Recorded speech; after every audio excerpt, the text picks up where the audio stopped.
we drift into a quiet adventure deep within the heart of the Amazon, where the river moves like a soft whisper beneath the moonlight.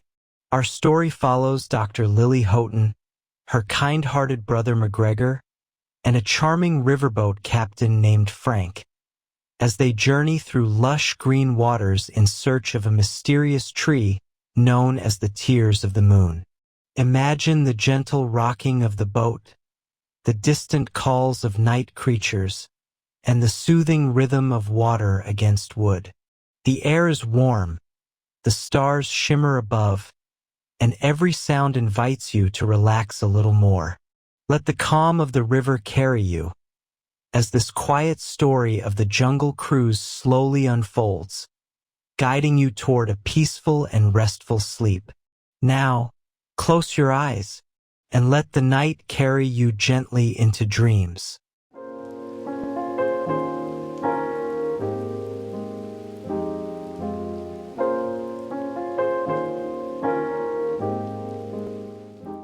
Deep within the vast and mysterious Amazon rainforest, where sunlight filtered gently through towering canopies and the river wound like a silver ribbon through endless green, an ancient legend had been whispered for centuries. It was the legend of the Tears of the Moon. According to the tale, there existed a sacred tree hidden deep in the jungle, a tree unlike any other. It was said that during a rare celestial event known as the Crying Moon, the tree would bloom with luminous flowers. Each petal held extraordinary power, the ability to heal any illness, lift any curse, and restore what had once been lost. Many had tried to find it. Most never returned. Long ago, one of the most determined seekers was a conquistador named Aguirre. He was driven not by curiosity, but by desperation and ambition. The legend had reached him across oceans, and he believed that the tree's power could change his fate forever. Aguirre and his men journeyed deep into the jungle, battling thick vines, treacherous terrain, and unseen dangers lurking in the shadows. The rainforest itself seemed to resist them, as though it were alive and guarding its secret. Eventually, worn down by the unforgiving wilderness, Aguirre was found by a hidden tribe, the true guardians of the sacred tree. They nursed him back to health, showing kindness despite his intrusion. But Aguirre's gratitude did not last.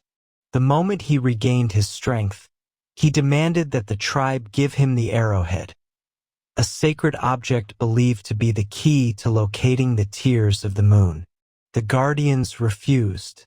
The arrowhead was not meant to be used by those who sought power for selfish reasons.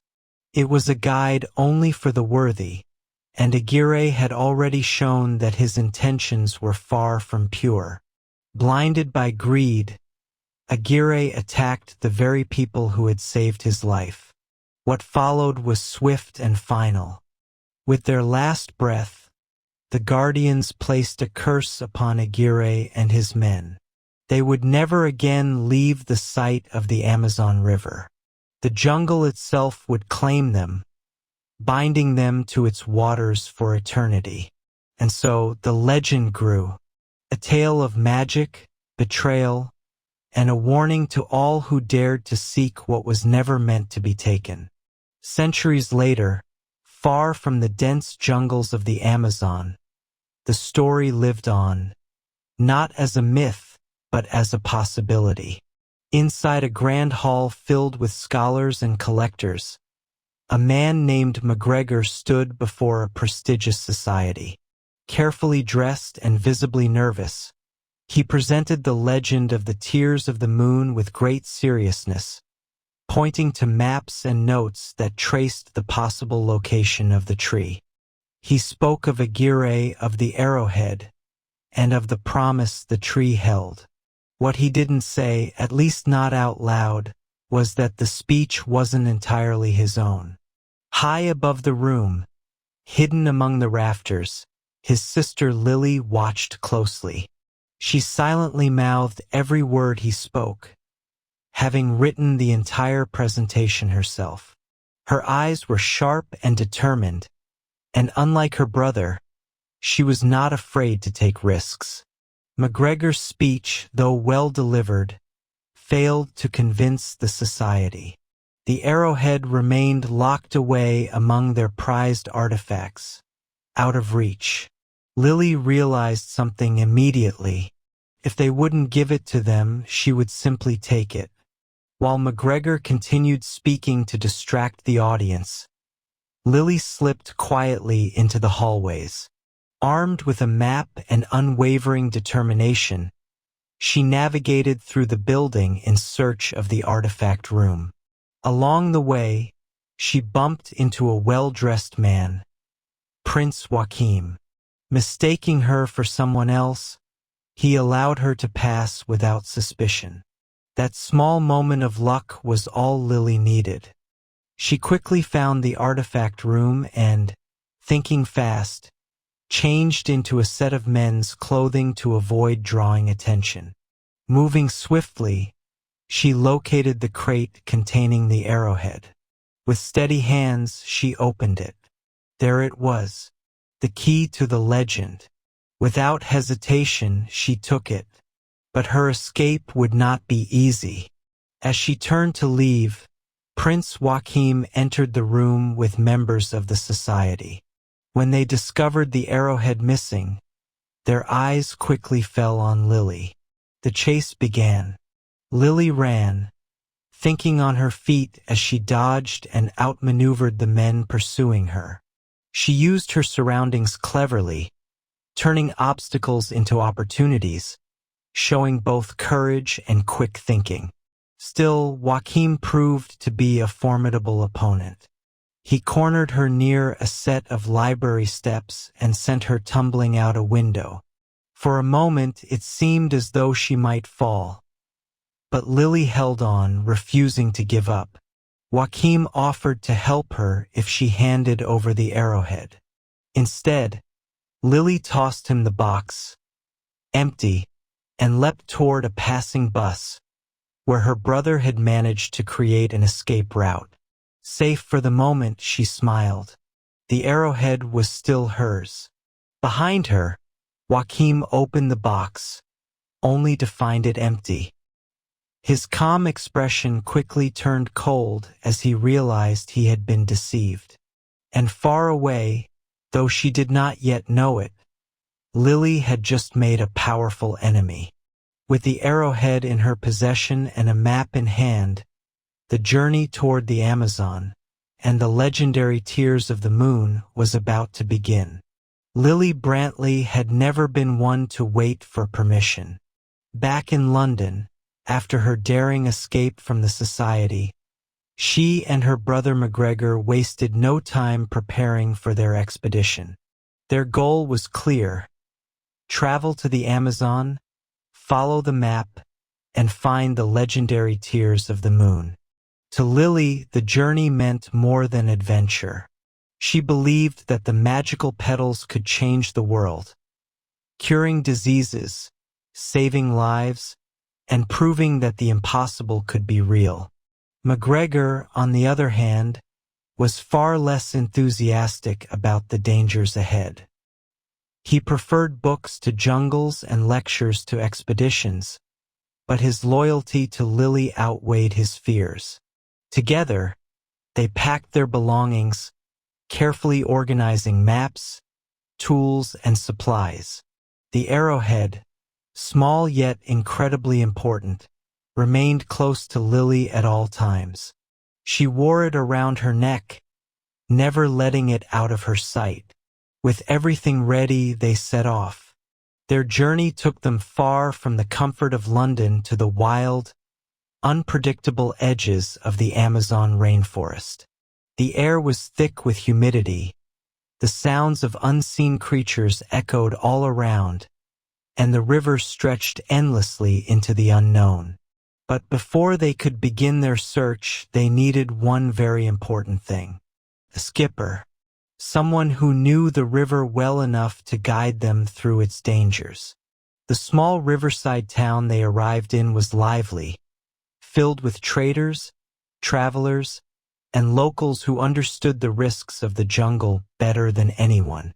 Boats lined the docks, each one promising passage, but not all of them could be trusted. Lily was determined to find the best.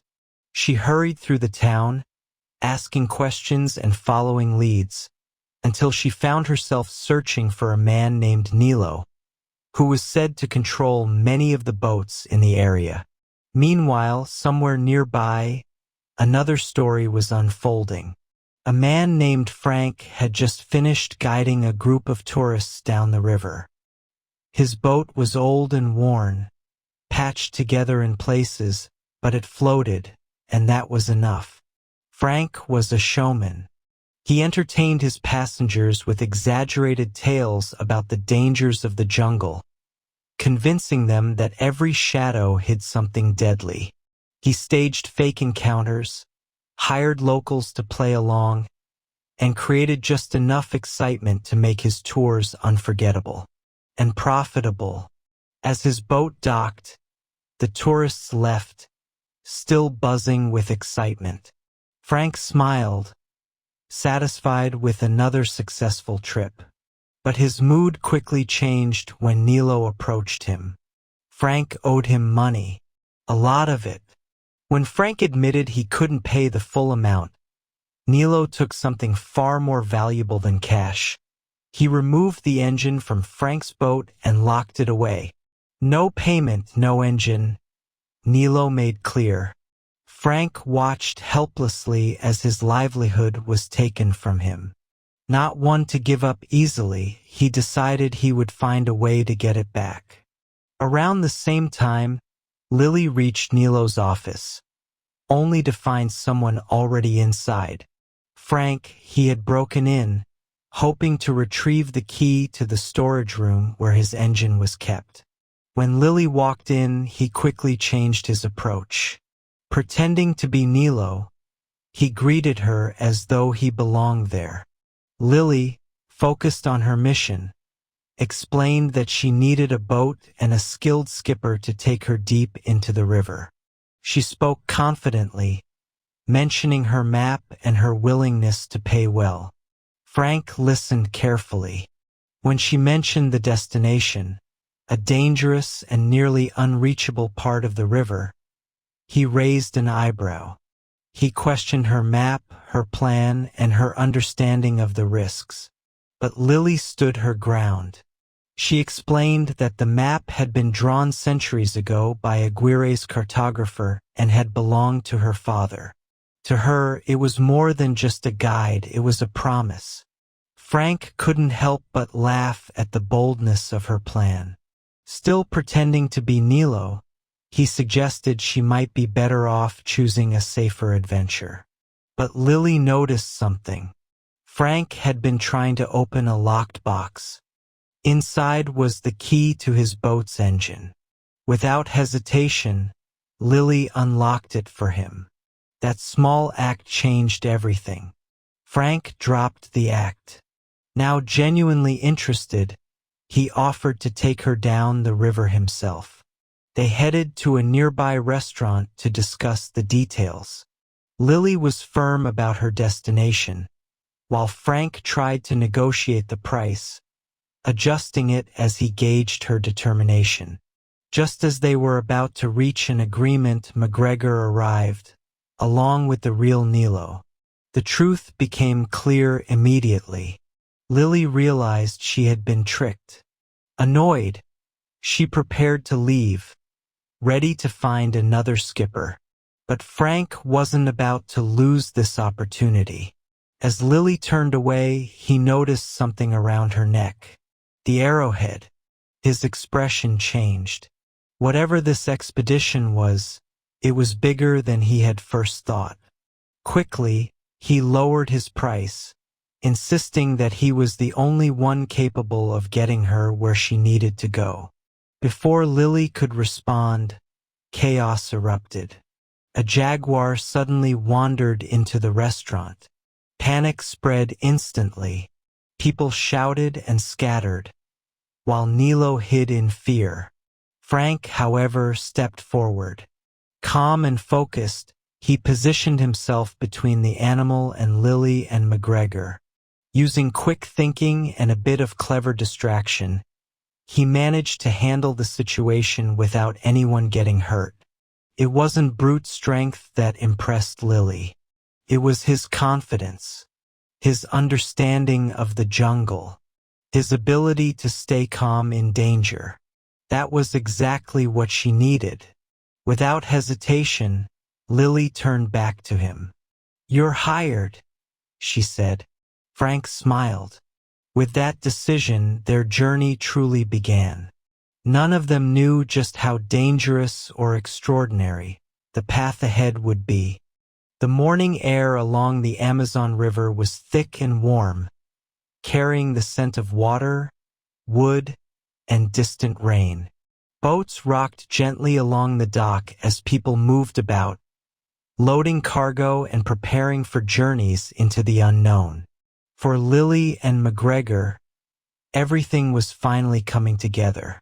They had their map, they had the arrowhead, and now they had a skipper. Frank stood by his worn but dependable boat, making last-minute adjustments as the siblings approached. Though the vessel looked far from impressive, there was something about the way Frank handled it, with ease and familiarity, that inspired confidence. "Well," he said with a half-smile, "ready for an adventure?" Lily didn't hesitate. She stepped aboard immediately, her excitement shining through. McGregor followed more cautiously, carefully watching where he placed his feet as though the boat might fall apart beneath him. Frank cast off the ropes, and the journey was about to begin. But the river had other plans. Before they could leave, trouble arrived. A group of local men suddenly surrounded Lily, grabbing her and pulling her away from the dock. Their movements were quick and coordinated, leaving little time for reaction. McGregor shouted in alarm. Frank's expression hardened. These weren't random attackers. They were working for someone. Without wasting a second, Frank made a decision. With McGregor still on board, he pushed the boat away from the dock and steered it into the river, putting distance between them and the growing chaos. "Wait, Lily!" McGregor cried, panic in his voice. Frank kept his focus. "She'll find a way," he said, though his tone carried more certainty than explanation. Back on the dock, Lily was already doing exactly that. Her captors underestimated her. Using her quick thinking and agility, she twisted free, ducked under their grasp, and used the busy dock to her advantage. She leapt over crates, slid between narrow gaps, and dodged outstretched hands as she made her escape. It was a fast and daring run, filled with near misses and clever maneuvers. At just the right moment, she spotted Frank's boat moving along the river. Timing her jump perfectly, she launched herself toward it. Frank reached out, grabbing her hand and pulling her safely aboard. McGregor let out a relieved breath as Lily landed beside him, slightly out of breath but smiling. "Miss me?" she asked. Frank couldn't help but smirk. "You're going to make this interesting, aren't you?" But the danger wasn't over. Watching from a distance, Prince Joachim had been informed that Lily had escaped. His patience ran out. If he couldn't capture her on land, he would pursue her another way. Hidden beneath the river's surface, a submarine began to rise. It broke through the water silently but with an unmistakable presence. Dark and imposing, it moved with purpose as Joachim gave his orders. He wanted the arrowhead, and he wanted it now. From the submarine, Joachim aimed a weapon toward Frank's boat. The first shot rang out, splashing into the water nearby. McGregor ducked instinctively, while Lily gripped the edge of the boat. Frank reacted instantly, steering sharply to avoid the next attack. Then came something far more dangerous. Torpedo cut through the water, heading straight for them. For a brief moment, everything seemed to slow. The hum of the engine, the rush of the river, the growing threat behind them. Frank's eyes narrowed. With precise timing and skill, he turned the boat at just the right angle, causing the torpedo to miss its target. But it didn't simply disappear. Instead, it continued forward, toward the dock they had just left. In a sudden twist of fate, the submarine's propeller became tangled in a rope near the dock. Unable to free itself in time, the torpedo struck, creating a powerful explosion that destroyed several boats, including many that belonged to Nilo. The dock erupted into chaos. Smoke rose into the air as debris scattered across the water. Back on the river, Frank steadied the boat, guiding it away from danger. For the first time since leaving the dock, there was silence. McGregor slowly lifted his head, still shaken. Lily looked back at the distant smoke, her expression shifting from excitement to realization. They were no longer just on an expedition. They were being hunted. Frank glanced at both of them. "Congratulations," he said dryly. "You've officially turned this into a very dangerous trip." Lily met his gaze, determined as ever. "Good," she replied. "That means we're getting close." Frank couldn't help but laugh quietly. As the boat moved deeper into the Amazon, leaving the burning dock behind, the river stretched ahead, wide, mysterious, and full of secrets waiting to be uncovered. The journey had truly begun, and there was no turning back now. The river stretched endlessly ahead, its surface glimmering under the blazing sun as Frank's boat carried them deeper into the Amazon. The chaos of the dock was now far behind, replaced by the steady rhythm of the water and the sounds of the jungle. For McGregor, the heat was almost unbearable. He fanned himself constantly, his posture stiff as he tried to avoid touching anything that looked remotely alive, which, unfortunately, was nearly everything. "This place," he muttered, "is entirely too natural." Lily, on the other hand, was completely in her element. She moved from one side of the boat to the other, her eyes wide with excitement as she observed everything around her.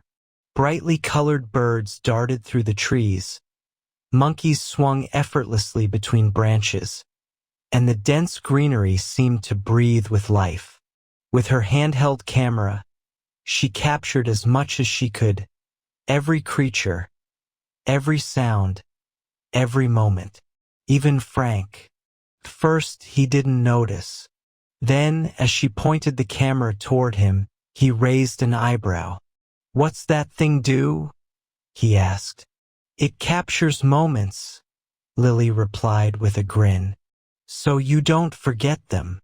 Frank took the camera carefully, turning it over in his hands with curiosity. He peered through it, briefly aiming it back at Lily, as though trying to understand her world the same way she was trying to understand his.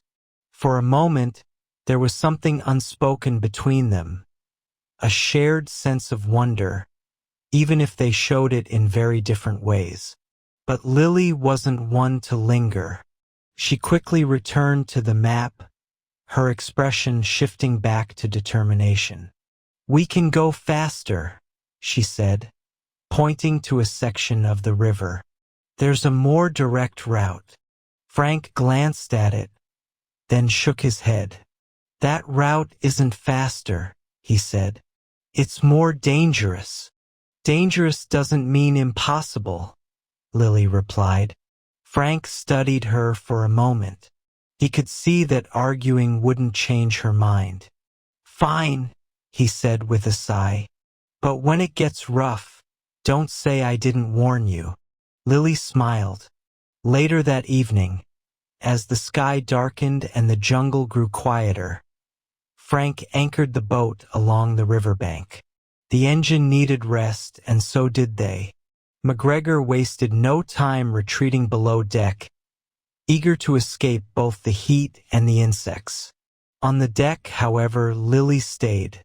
Frank joined her, leaning casually against the railing as they watched the water reflect the faint glow of the night sky. For once, things were calm. They talked quietly, sharing small pieces of their lives. Lily spoke about her father and how he had inspired her fascination with the legend. Frank listened, occasionally adding a remark or a question, though he kept much of himself guarded. Still, the distance between them seemed to shrink, even if just a little. Their moment was interrupted by a sudden sound below deck. McGregor. He stumbled up the stairs, wide-eyed and panicked. "There's something down there," he exclaimed. Before anyone could respond, a large jaguar leapt onto the boat. McGregor froze. Lily stepped back in shock. But Frank didn't move. Instead, he spoke calmly. "Proxima," he said. The jaguar paused. Then, to everyone's surprise, she walked toward Frank and gently rubbed against him, as if greeting an old friend. McGregor blinked in disbelief as the jaguar began licking his face. Lily stared. "You didn't think to mention you had a pet jaguar?" she said sharply.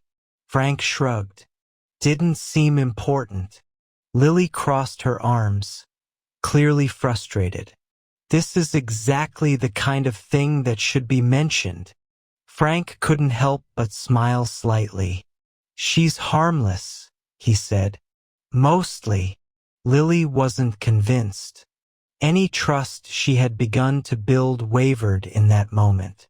If Frank could hide something like this, what else was he keeping from them?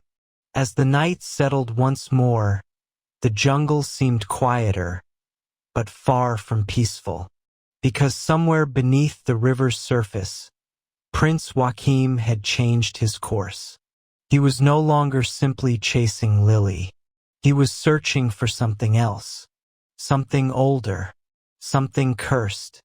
Guided by his own ambition, Joachim traveled to a hidden part of the river where Aguirre and his men had been bound centuries ago. There, in the stillness of the water, he found what remained of them.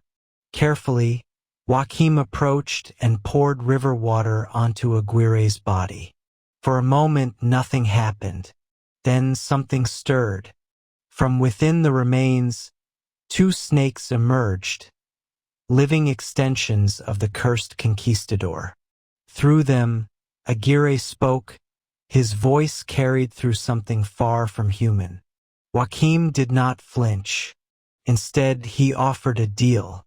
Help him find the arrowhead, and they would both get what they wanted. Aguirre agreed.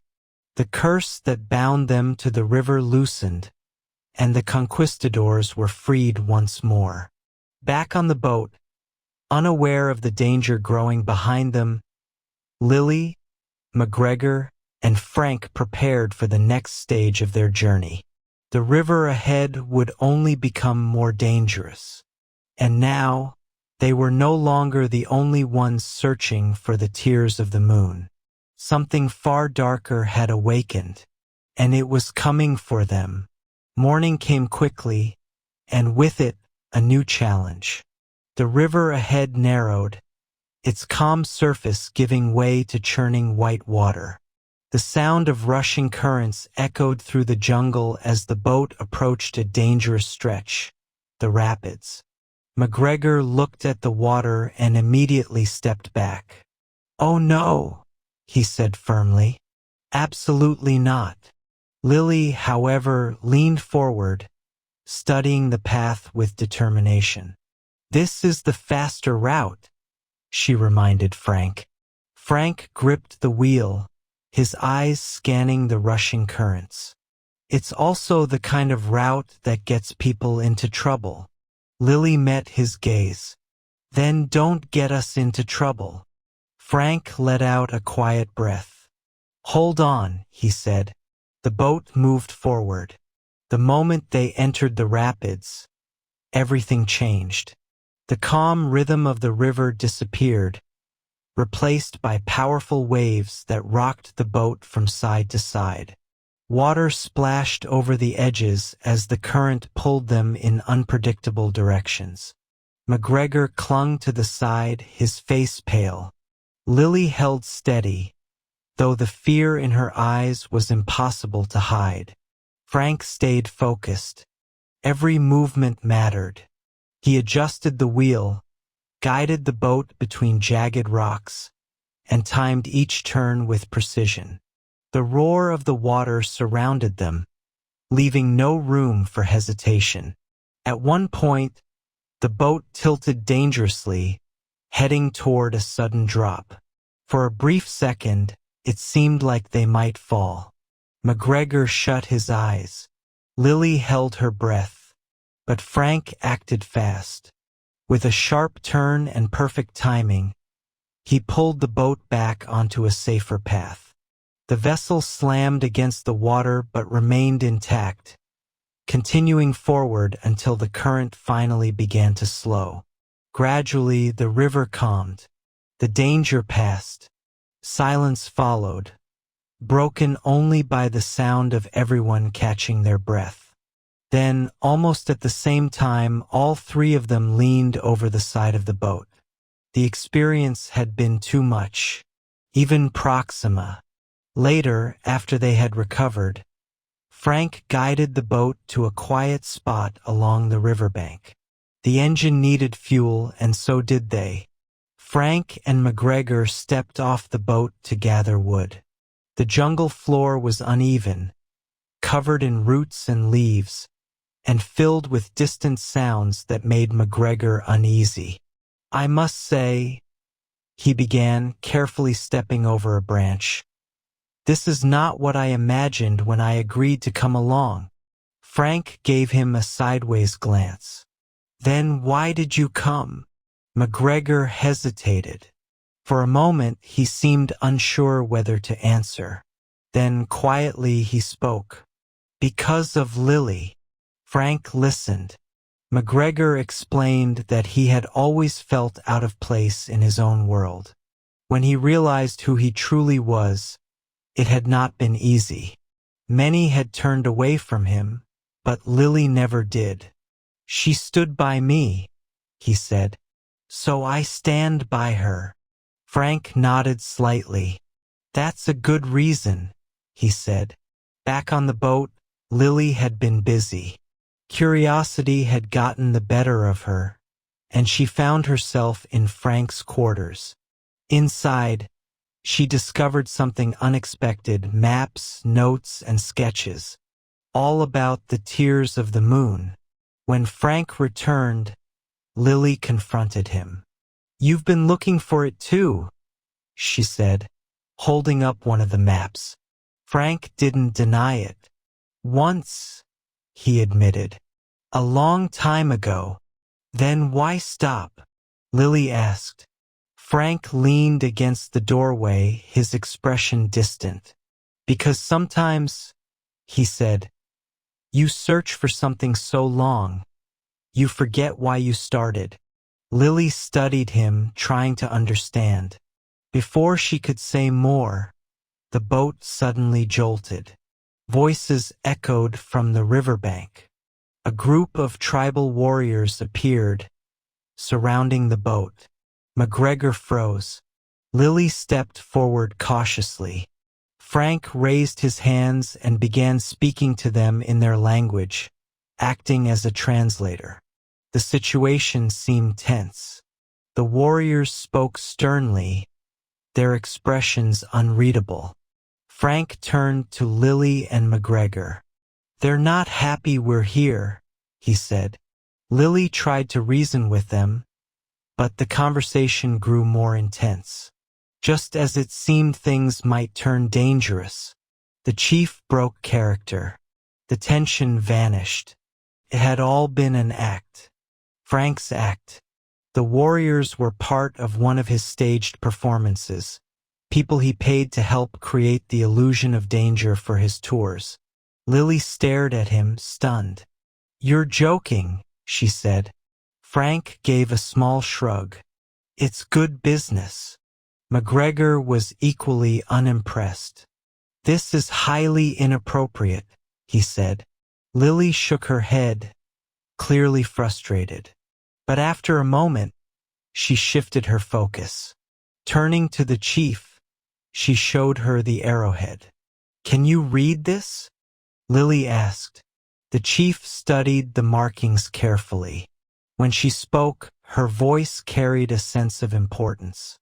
"The one who seeks the tear of the moon," she translated, "must turn water into stone and mend a broken heart." Lily listened closely. "The tree blooms under the crying moon," the chief continued. "That moment will come in 2 days." McGregor adjusted his glasses. "That doesn't give us much time." The chief nodded. "To find it, you must follow the serpent that eats its own tail." Lily's eyes widened. She had seen that symbol before. On the map. Quickly, she rushed to retrieve it, scanning the details until she found the matching mark. "This is it," she said. For the first time, everything began to connect. The path ahead was becoming clearer. But it would not be easy, and time was running out. As the sun began to set, Lily looked out over the river, her determination stronger than ever. They were close, closer than anyone had been in centuries, and nothing was going to stop her now. As evening settled over the jungle, the air grew cooler, and a quiet stillness spread across the river. The village where they had stopped felt peaceful, lit by soft firelight and the gentle sounds of the forest. But Lily's mind was racing. The clues from the arrowhead echoed in her thoughts. Turn water into stone. Mend a broken heart. Follow the serpent that eats its own tail. She believed she now understood the path forward. And she also believed she could finish the journey without Frank. Determined, she approached him and handed over the rest of the money they had agreed on. "We can take it from here," she said. Frank looked at her, surprised but not entirely shocked. "You're sure about that?" he asked. "Yes," Lily replied. "We know where to go now." Frank studied her for a moment, then gave a small nod. "Your journey," he said. Though he didn't argue, there was something unreadable in his expression, as if he knew something she didn't. That night, the village settled into sleep. But danger was already on its way. From the darkness of the jungle, the cursed conquistadors emerged. Aguirre and his men had been freed, and now they were searching for the arrowhead. They moved unnaturally, their bodies twisted by centuries of curse and time.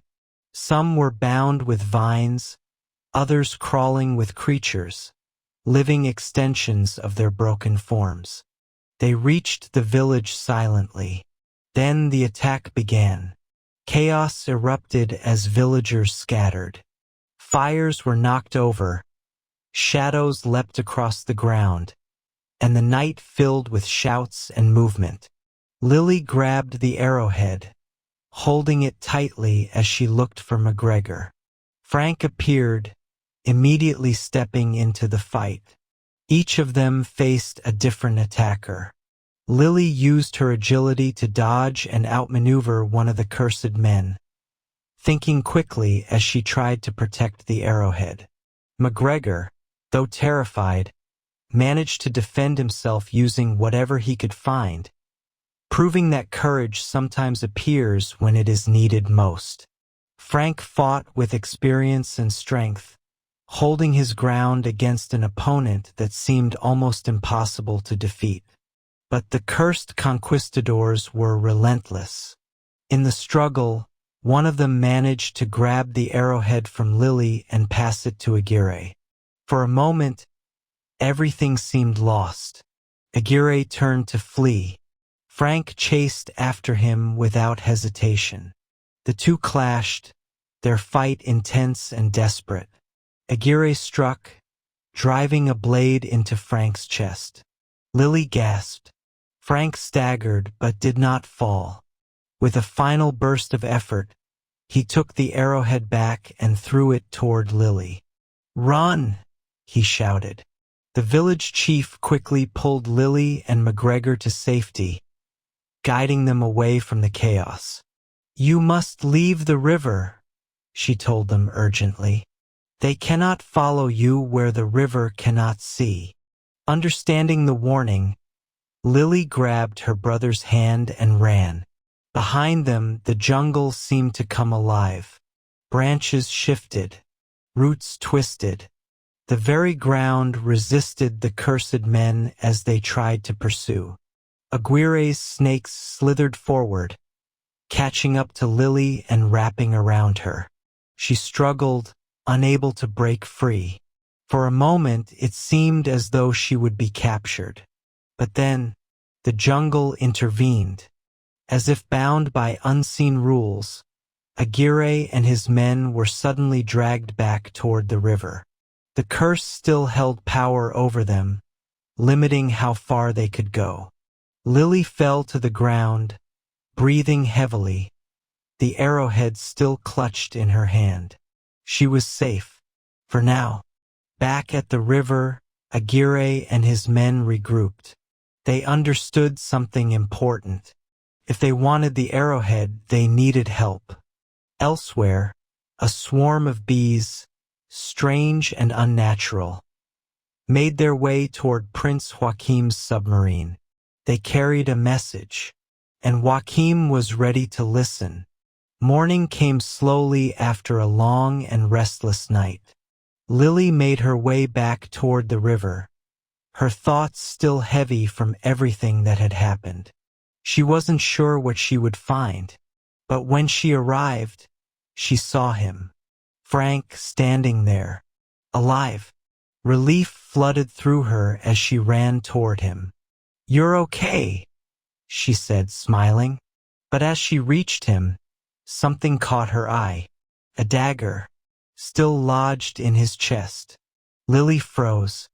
McGregor and the chief arrived moments later, equally stunned by the sight. Frank looked at them, knowing he could no longer hide the truth. "There's something I need to tell you," he said, and with those words, everything was about to change. Lily stared at the dagger in Frank's chest, her relief quickly turning into confusion. "How are you still standing?" she asked, her voice quiet but firm. Frank met her gaze.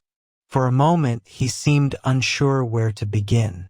"I suppose," he said slowly, "it's time you knew the truth." McGregor looked as though he might faint again. "You've been stabbed," he said, pointing. "That alone is quite enough truth for me." But Lily stepped closer.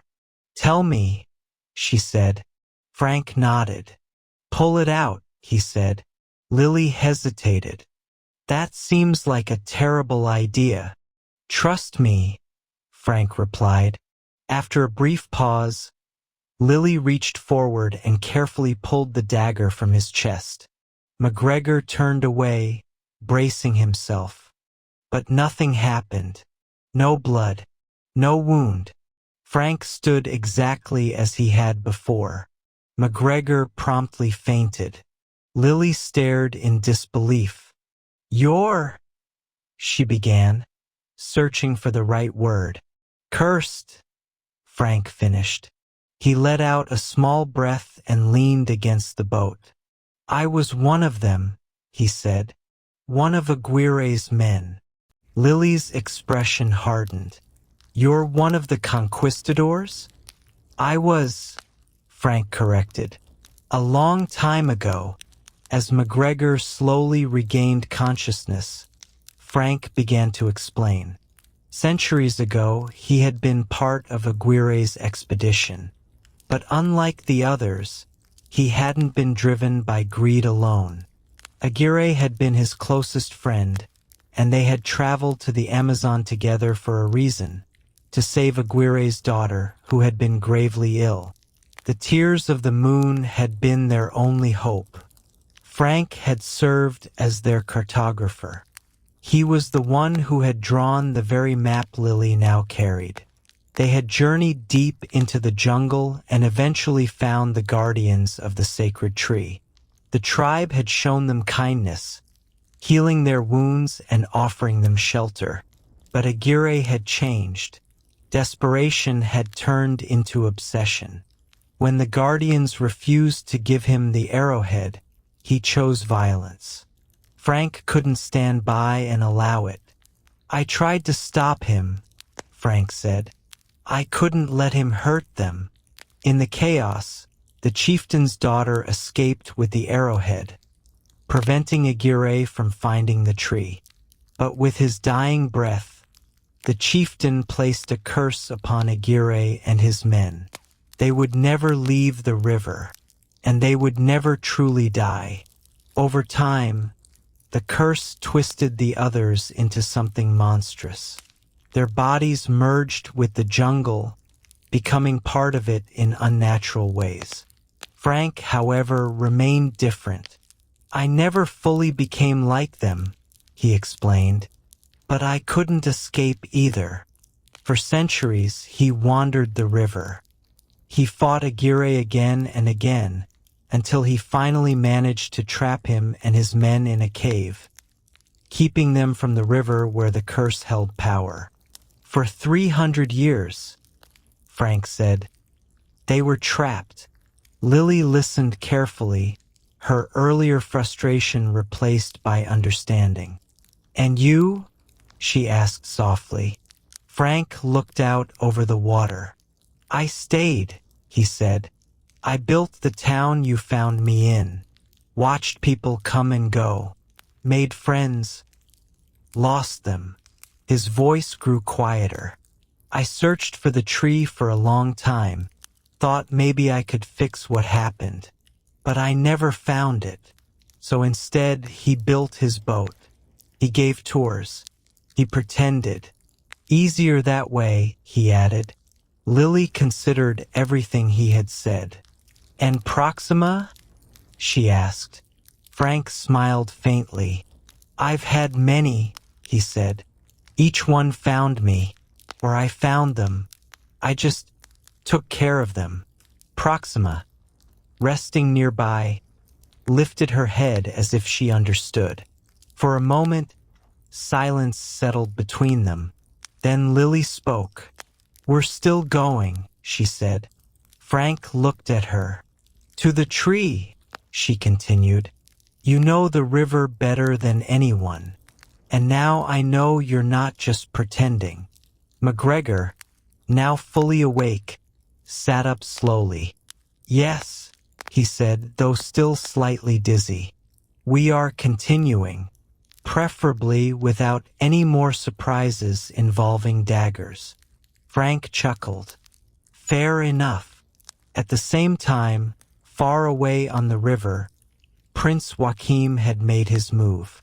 His submarine surfaced near McGregor's position from earlier.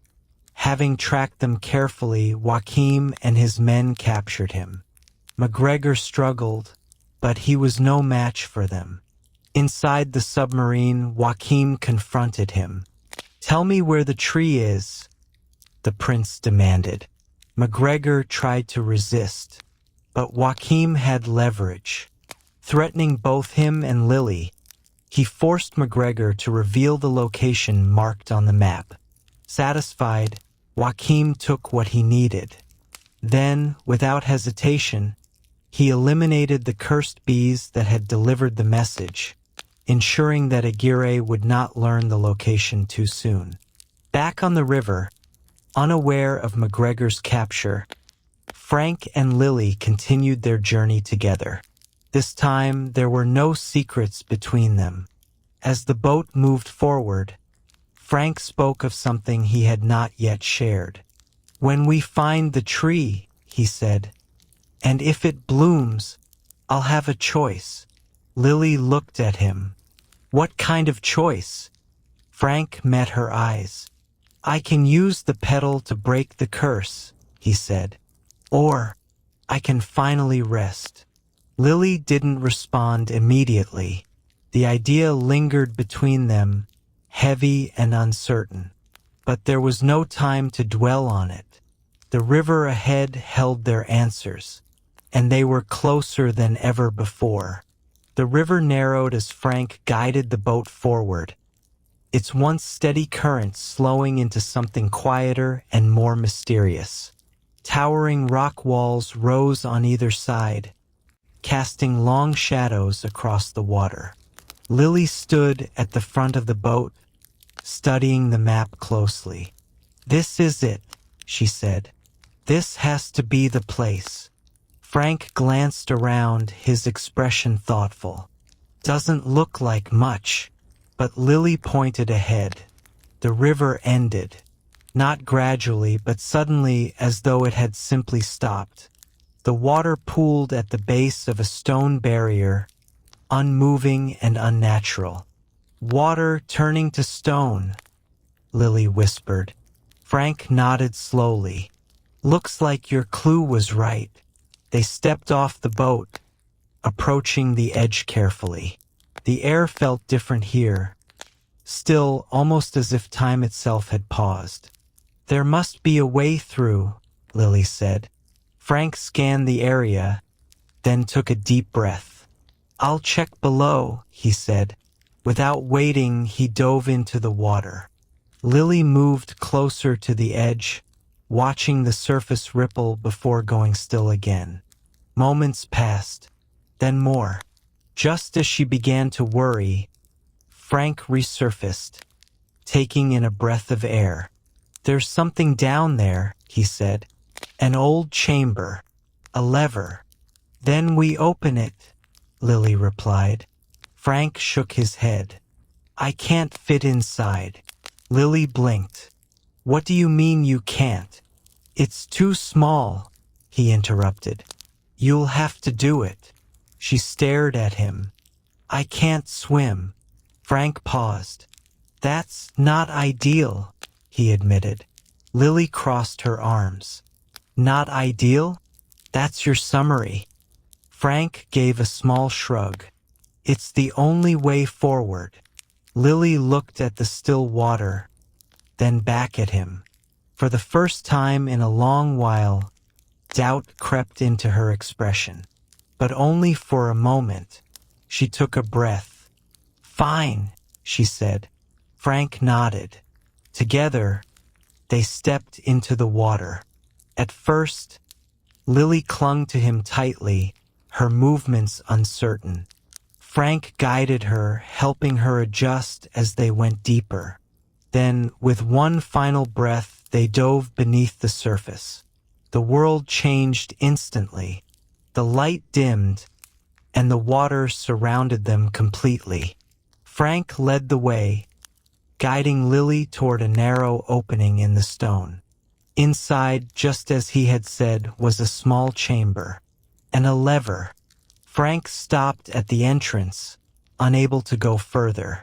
Lily hesitated, then pushed herself forward into the tight space. The moment she entered, the stone door behind her shifted, closing with a heavy sound. Panic set in. She turned, trying to push it open, but it wouldn't budge. Her breath ran out quickly. Outside, Frank realized what had happened. Without hesitation, he swam to her and pressed his lips to hers, sharing his air. Lily's eyes widened in surprise, but she understood. With renewed strength, she turned back to the lever. Gripping it tightly, she pushed. First, nothing happened. Then, slowly, the mechanism moved. Deep within the rock, something shifted. The water around them began to drain. The current pulled downward, creating a powerful force that dragged everything with it. Frank was pushed back as the water rushed away, leaving Lily trapped inside the chamber. The water level dropped quickly. Too quickly. Frank fought his way back to her, his movements slowed by the current. When he finally reached the chamber, the water was nearly gone. Lily lay still. For a moment, everything went silent. Frank pulled her out, laying her on the stone floor. "Lily," he said, shaking her gently. No response. Then she gasped, coughing. She sat up suddenly and, without warning, slapped him across the face. "You left me down there," she exclaimed. Frank blinked, slightly stunned. "You're welcome." Despite everything, Lily let out a small, relieved laugh. They were both alive. As they stood, taking in their surroundings, they realized something incredible. The drain chamber revealed an ancient path, a hidden entrance leading deeper into the cave. "This is it," Lily said. "The tree is here." But before they could move forward, a familiar voice echoed through the chamber. "Not quite." They turned. Prince Joachim stood behind them. McGregor was beside him, held captive. Lily's expression hardened. "Let him go." Joachim smiled calmly. In time, he stepped forward, his gaze fixed on the arrowhead. "You've done excellent work," he said. "Truly. But from here, I take over." Frank clenched his jaw. Lily held her ground. But before anything else could happen, something small and unnoticed slipped away from the shadows. One of Aguirre's cursed bees. It had followed them, and now it carried their location back to its master. The race for the tears of the moon was no longer just a race. It had become a final confrontation, and everyone was closing in on the same place. The hidden chamber opened into a vast cavern, its ceiling stretching high above and its walls carved by time itself. At the center stood what remained of the legendary tree. Lily stepped forward slowly. Her heart sank. The tree looked lifeless.